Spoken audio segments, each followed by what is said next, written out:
सद्गुरु गुरुनाथ माझे, गुरुनाथ माझे.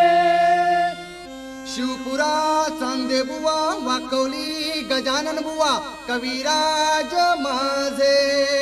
कविराज माझे. बोल बोल बोल बोल बजरंगबली की जय.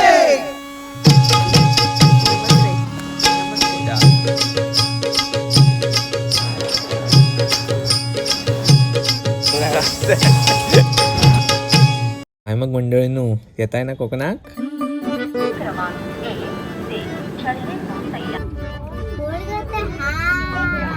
कोकणला जायचं ठरलं की पहिली चॉईस असते कोकण रेल्वे. दादरवरून गाडी पकड आणि मांडवी एक्सप्रेसचा प्रवास म्हणजे कसा, एकदम एक्सप्रेस. वाटेत लागणारे पूल, नदी, डोंगर नुसतं बघत राहावंसं वाटतं. खिडकी बाहेर पाहत बसलो की वेळ कधी जाते कळतच नाही. 4 तास कसे संपले समजलंच नाही आणि खेड स्टेशन आलं. गाडी थांब. कोकणचो रुबा भारी, माझ्या कोकणचो बाई तो रो भारी. दिसते भारी गणपतीची स्वारी, अन आला धादिस मामाच्या घरी. लाईटी जास्त ना, लाईट जास्त. साधारण तरी असतं.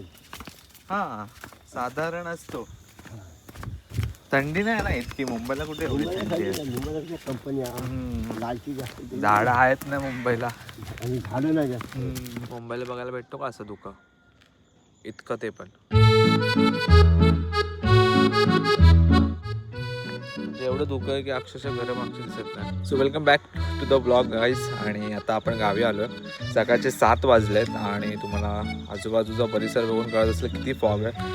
अक्षरशः मला 20-30 मीटरच्या अंतरावर कोण दिसत पण नाही, इतका फॉग आहे. आणि आपल्याला मुंबईला बघायला भेटत नाही. तर येस, तर आज आमचं प्लॅन असा आहे की आम्ही आता कालच गावी आलो आणि आज असा प्लॅन आहे की जायचं आपल्याला रत्नागिरीला, गणपतीपुळ्याला.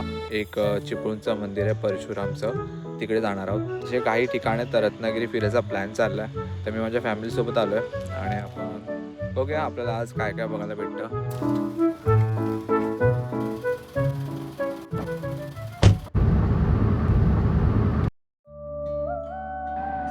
कोकण भूमी ही परशुरामाची भूमी म्हणून ओळखली जाते. या पवित्र भूमीत अनेक प्राचीन मंदिरे आहेत. त्यापैकी एक अत्यंत महत्त्वाचं मंदिर म्हणजे चिपळूणमध्ये स्थापन झालेलं परशुरामाचं देवस्थान. याच देवस्थानाला भेट देण्यासाठी आम्ही निघालो. खेडपासून अवघ्या 28 किलोमीटर अंतरावर मुंबई गोवा महामार्गावर चिपळूणजवळ वसलेलं भगवान परशुरामाचं हे प्राचीन मंदिर आहे.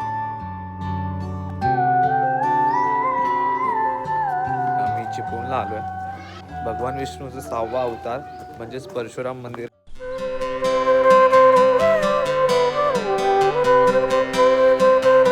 सुमारे 300 वर्षांपूर्वी उभारलेलं हे मंदिर हिंदू आणि मुस्लिम स्थापत्यशैलीचं एक अद्भुत संगम दाखवतं.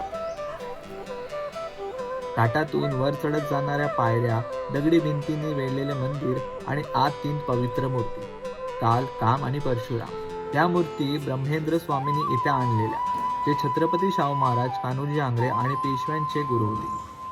मागे आहे देवी रेणुकांचं मंदिर आणि जवळच बाणगंगा तलाव. तिथे परशुरामांनी 5 बाण सोडले अशी आख्यायिका सांगितली जाते.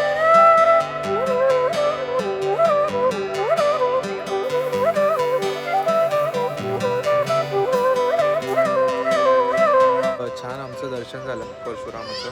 मंदिरचं बांधकाम एवढं छान आहे, इंडो इस्लामिक स्टाईलमध्ये केलेलं आहे. आणि तिकडचं कोरीव काम जर बघायला गेलं तर खूप छान आहे, बघण्यासारखं होतं. गणपतीची छान मूर्ती आहे आणि परशुरामाचे 3 अवतार आहेत. एक काम, काळ आणि परशुरामाचे 3 अवतार बघायला भेटतात. आतमध्ये शूट नाही करायला भेटलं कारण अलाउड नाही आहे. मग जेवढं जमलं तेवढं केलं. आणि आता आपण निघूया रत्नागिरीला. गणा धाव रे मन पाव रे, गणा धाव रे मन पाव रे, तुझ्या प्रेमाचे किती गुण गाव रे, तू दर्शन आम्हाला दाव रे. गणा धाव रे मन पाव रे, तुझ्या प्रेमाचे किती गुण गाव रे, तू दर्शन आम्हाला दाव रे. तर आता प्रवास करून चिपळूणवरनं आपण पोचलो गणपतीपुळ्याला आणि इथे खूप गर्दी आहे. आज सीझन असल्यामुळे 26 डिसेंबर आहे, शुक्रवार आहे. तर 31 वगैरे असल्यामुळे खूप गर्दी आहे. शाळेचे पिकनिक वगैरे आले तिथे. आता आपल्याला बघूया किती वेळ लागतं दर्शनासाठी. सह्याद्रीच्या सदाहरी रांगेत चिरंतर निळ्या पांढऱ्या लाटांशी खेळणारा हा वाळूचा समुद्र किनारा आणि ह्यावर स्वयंभू गजानन यांच्या अत्यंत सुंदर वास्तुकला असणारे गणपतीपुळे येथील हे एक मंदिर. पौराणिक कथेनुसार सुमारे 400 वर्षांपूर्वी गणपतीची मूर्ती येथे मातीतून स्वयंभू प्रकट झाली आणि त्या स्थापनेमुळे या गावाला गणपतीपुळे हे नाव मिळाले.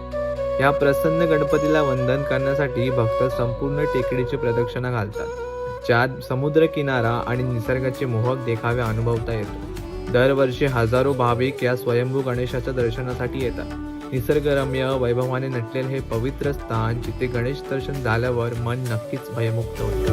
गणपती पोळ्याचं दर्शन देवदेवतांचा महाल कोकण.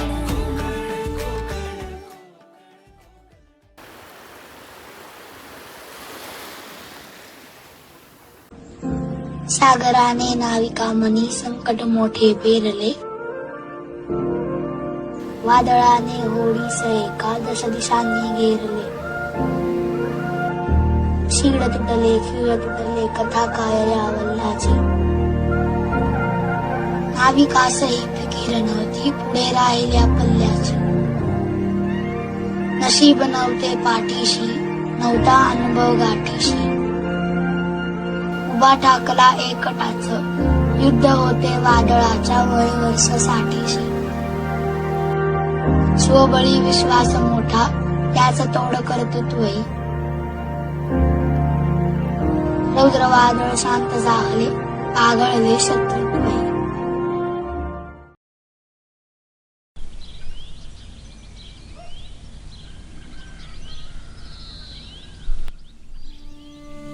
कोकण कोकण कोकण.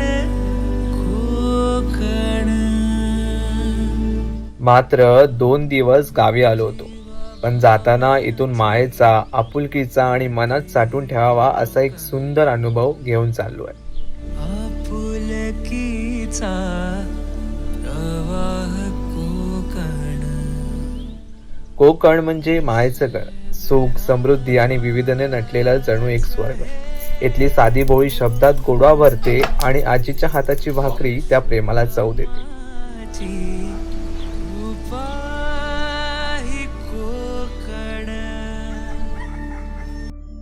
हळद काढताना शेतात घालवलेला तो वेळ, खरंच हा अनुभव शब्दात मांडणं कठीणच आहे. संध्याकाळी सूर्यास्त पाहत बसलो आणि गावाकडचा त्या शांततेत निसर्ग किती सुंदर आहे याची पुन्हा एकदा जाणीव झाली. या 2 दिवसात कुटुंबासोबत वेळ मिळाला. त्या गप्पा, ते हसणं, ती गमती जमती या बिझी आयुष्यात खूप काही शिकून गेल्या. आणि खरंच कोणीतरी अगदी बरोबर म्हटलंय, कोकणामध्ये जन्मायला आणि यायला फार मोठा भाग्य असावा लागतो.